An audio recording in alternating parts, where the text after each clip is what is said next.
Thank you, Mr. Chairman, and thank you to both the ambassador and the administrator for the work that you're doing.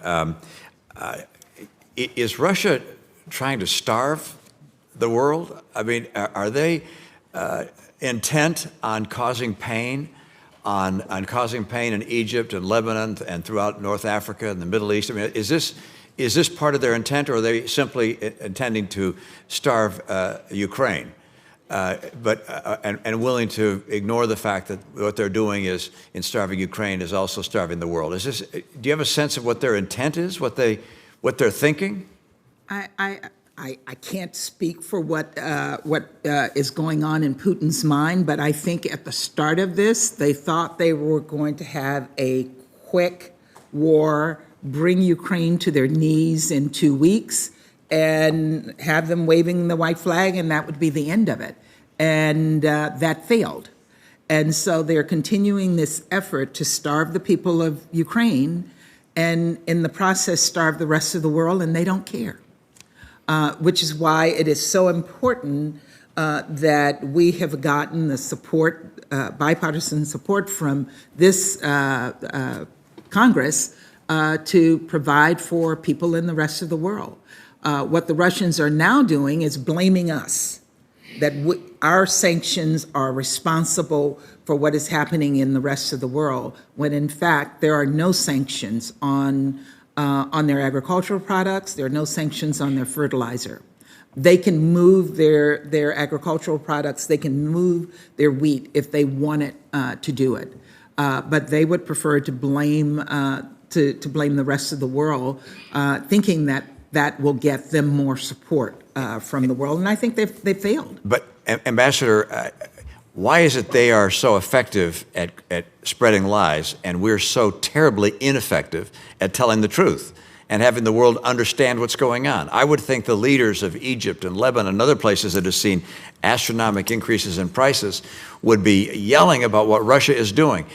I don't see that. Why are we so incapable of making sure the world understands Russia's malevolence, the impact they're having on the world, and creating, if you will, global pressure, not just from the nations of the West, but global pressure on Russia? Why are we so ineffective?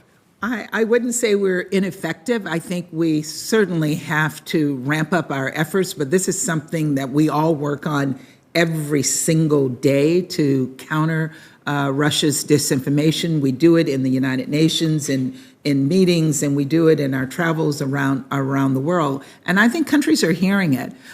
They're hearing it, but they're also dealing with other issues. They're dealing with not only Russia's disinformation, they're dealing with Russia's intimidation.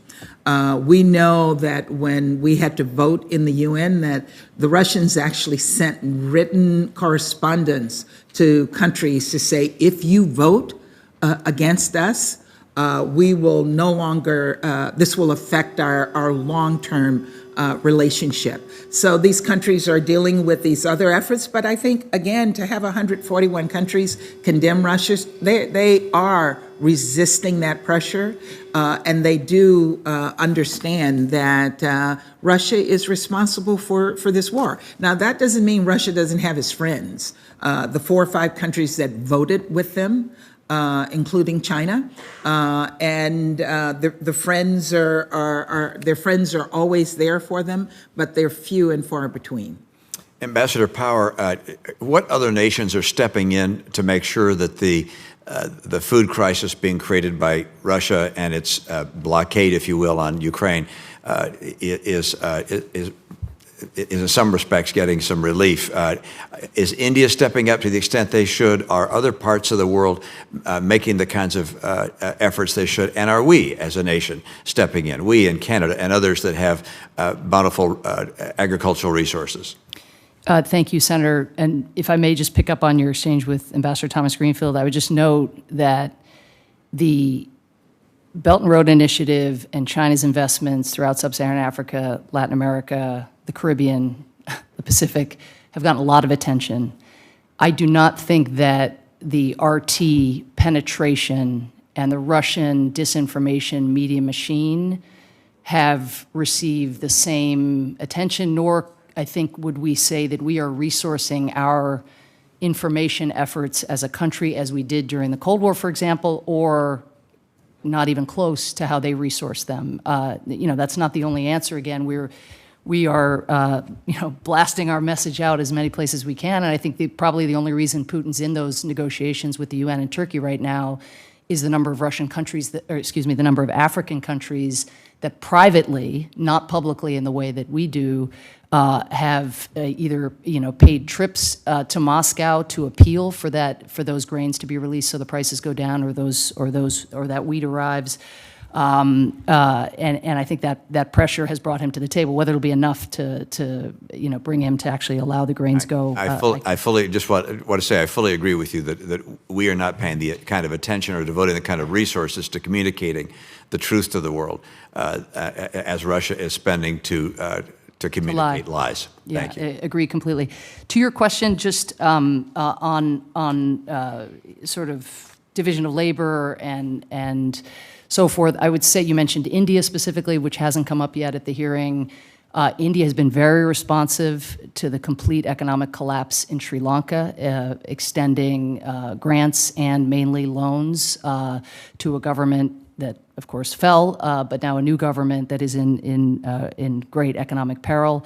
That is a country that has defaulted on its debt payments for the first time in its history, and it's probably just the first of at least several and maybe many governments that are likely to fall by virtue of these higher prices, particularly fuel prices, as we head into winter.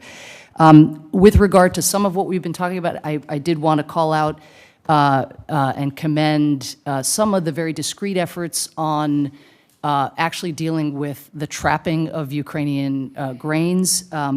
Japan has chipped in $23 million to help the Ukrainians buy storage bags.